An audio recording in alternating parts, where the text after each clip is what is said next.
Manisha academy channel में आप लोगों का बहुत बहुत स्वागत है। आज महत्वपूर्ण आर्टिकल को देखते हैं। हमारा जो पहला आर्टिकल है ये है आत्मनिर्भर भारत अराइज अटल न्यू इंडिया चैलेंजेस। इसके बारे में देखते हैं क्या है ये। अटल इनोवेशन मिशन, जिसको AIM कहते हैं, नीति आयोग ने भारतीय MES और स्टार्टअप्स में लागू अनुसंधान और नवाचार को प्रोत्साहित करने के लिए अपना कार्यक्रम आत्मनिर्भर भारत अराइज अटल न्यू इंडिया चैलेंजेस लॉन्च किया है। कार्यक्रम भारतीय अंतरिक्ष अनुसंधान संगठन इसरो के चार मंत्रालय इसमें कौन कौन से शामिल हैं देखते हैं। पहला है रक्षा मंत्रालय, दूसरा है खाद्य प्रसंस्करण उद्योग मंत्रालय, तीसरा है स्वास्थ्य एवं परिवार कल्याण मंत्रालय और चौथा है आवास और शहरी मामलों के मंत्रालय द्वारा संचालित किया जाएगा ये। तो हमको याद रखना है कि इसमें चार मंत्रालय शामिल हैं। वो चार मंत्रालय कौन कौन से हैं अभी हम देखें। पहला है रक्षा मंत्रालय, दूसरा है खाद्य प्रसंस्करण उद्योग मंत्रालय, तीसरा है स्वास्थ्य और परिवार कल्याण मंत्रालय, अगला है चौथा आवास और शहरी मंत्रालय। तो इसके द्वारा ये संचालित किया जाएगा। संबंधित उद्योगों को क्षेत्रीय समस्याओं के अभिनव समाधान की सुविधा प्रदान करना है। इसका उद्देश्य ये है कि जो संबंधित उद्योग हैं उसमें जो क्षेत्रीय समस्याएं आ रही हैं उसका अभिनव समाधान, मतलब जो टेक्निकल समाधान है, जो अत्याधुनिक जो संसाधन है उसके माध्यम से जो है इसका समाधान, इन समस्याओं का समाधान किया जाएगा। आगे है आत्मनिर्भर भारत ARISE कार्यक्रम प्रस्तावित प्रौद्योगिकी समाधान और उत्पादन के त्वरित विकास के लिए 50 लाख रुपए तक का वित्त पोषण सहायता प्रदान करके योग्य अनुसंधान आधारित नवाचारों का समर्थन करेगा। इसका जो उद्देश्य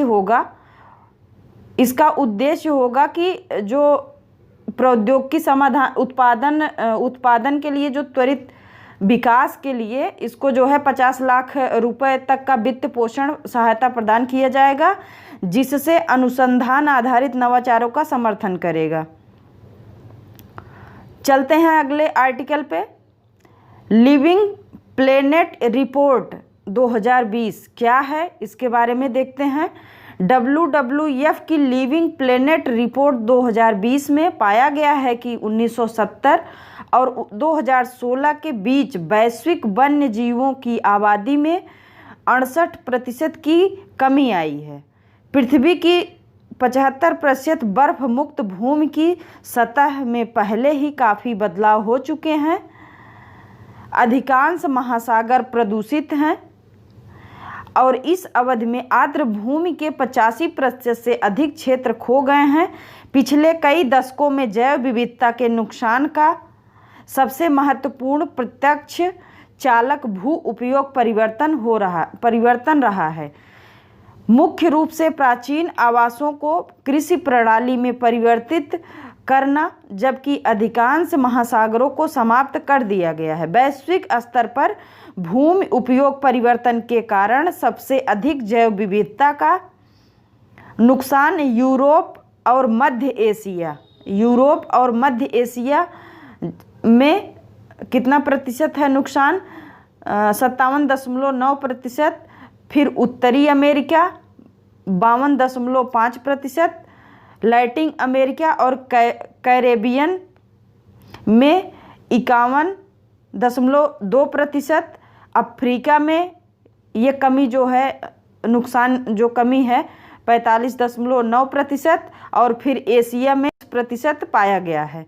लिविंग प्लेनेट इंडेक्स के अनुसार सबसे बड़ा वन्य जीव जनसंख्या नुकसान लैटिन अमेरिका में 94% के खतरनाक स्तर का है।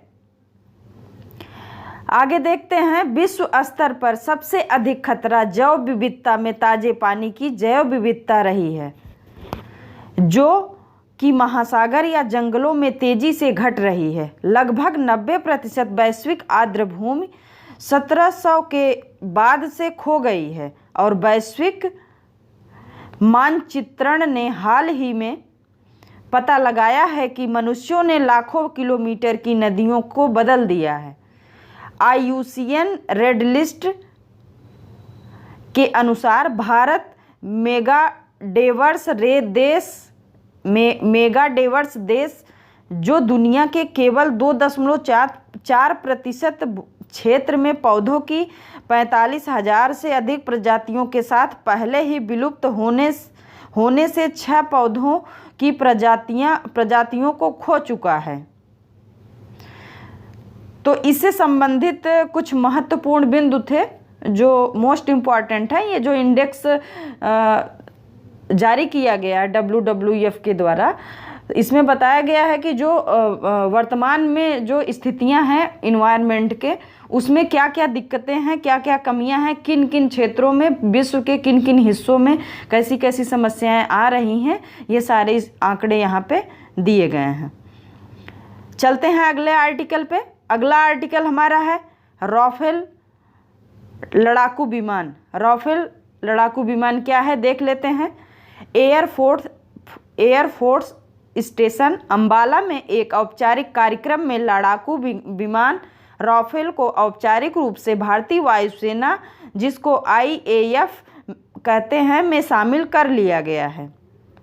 फ्रांस से पहले 5 राफेल एयरक्राफ्ट 27 जुलाई 2020 को एयरफोर्स स्टेशन अंबाला पहुंचे थे, जो 17 स्क्वाड्रन गोल्डन एरोज का हिस्सा होंगे। मल्टी रोल और सबसे उन्नत उड़ान मशीनों में से एक राफेल 17 स्क्वाड्रन का हिस्सा होगा।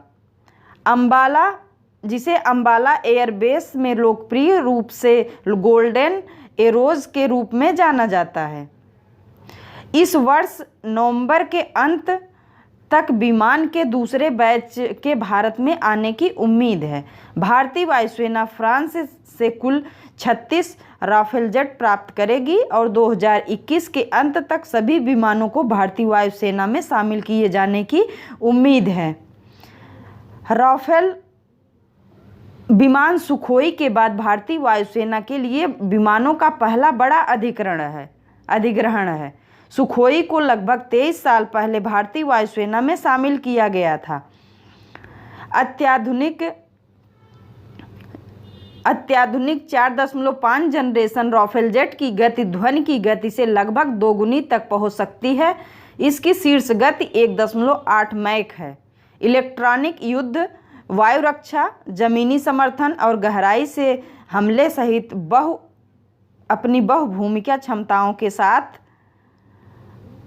राफेल भारतीय वायुसेना को वायु श्रेष्ठता प्रदान करेगा। ये अभी हाल ही में जो राफेल आया है उसके बारे में है, उससे संबंधित कुछ महत्वपूर्ण बातों को यहाँ पे जिक्र किया गया है। अगला हमारा आर्टिकल है विश्व आत्महत्या रोकथाम दिवस। ये क्या है? 10 सितंबर को विश्व आत्महत्या रोकथाम दिवस WSPD जिसको कहते हैं मनाया गया है। कब मनाया गया है याद रखना है, 10 सितंबर को। हर साल 10 सितंबर को विश्व स्वास्थ्य संगठन international association for suicide prevention के साथ मिलकर विश्व भर में आत्महत्या को रोके जा सकने के बारे में जागरूकता बढ़ाने के लिए विश्व आत्महत्या रोकथाम दिवस का आयोजन कर रहा है। WHO के अनुसार हर साल लगभग 8 लाख लोग आत्महत्या करते हैं। ये जो WHO है इसके अनुसार, इसके रिपोर्ट के अनुसार ये बताया गया है कि हर वर्ष जो है 8 लाख लोग पूरे विश्व में आत्महत्या करते हैं। इसके अलावा प्रत्येक आत्महत्या के लिए 20 से अधिक आत्महत्या के प्रयासों का आंकड़ा भी है। आत्महत्या और आत्महत्या के प्रयासों का परिवार, दोस्तों, सहकर्मियों, समुदाय और समाजों पर प्रभाव पड़ता है। तो ये आत्महत्या से संबंधित था। अगला आर्टिकल जो हमारा है बाल मृत्यु दर से संबंधित है। यूनिसेफ की एक रिपोर्ट के अनुसार भारत की बाल मृत्यु दर में 1990 और 1990 और 2019 के बीच काफ़ी गिरावट आई है। यूनिसेफ, WHO, संयुक्त राष्ट्र आर्थिक और सामाजिक मामलों के विभाग का जनसंख्या प्रभाग और विश्व बैंक समूह द्वारा जारी किए गए नए मृत्यु दर के अनुमान के अनुसार भारत में अंडर 5 वर्ष के भीतर मृत्यु दर 1000 जीवित जन्मे बच्चों में मृत्यु 1990 में 126 से घटकर 2019 में 34 हो गई है। इसमें बताया जा रहा है कि जो मृत्यु दर है उसकी संख्या जो 1990 में थी वो लगभग 126 थी, जो 2019 का नया आंकड़ा आया हुआ है उसमें 126 से घट के 34 हो गई है। देश ने 1990 से 2019 के बीच अंडर 5 यानी 5 वर्ष के भीतर मृत्यु दर में 4.5% की कमी वार्षिक दर दर्ज की है। भारत में अंडर 5 मृत्यु की संख्या 1990 में 3.4 मिलियन से घटकर 2019 में 8,24,000 रह गई है। भारत में बाल मृत्यु दर प्रति 1000 जीवित जन्मों में मृत्यु 1990 में 89 से घटकर पिछले वर्ष 89 से घटकर पिछले वर्ष 28 हो गई। तो ये रहा कुछ महत्वपूर्ण बाल मृत्यु दर से संबंधित कुछ बिंदु। ये हमारे कुछ महत्वपूर्ण आर्टिकल थे। हमें उम्मीद है आप लोग को ज़रूर पसंद आएगा। यदि पसंद आया तो वीडियो को लाइक, चैनल को सब्सक्राइब, कमेंट करना ना भूलें। बहुत बहुत धन्यवाद।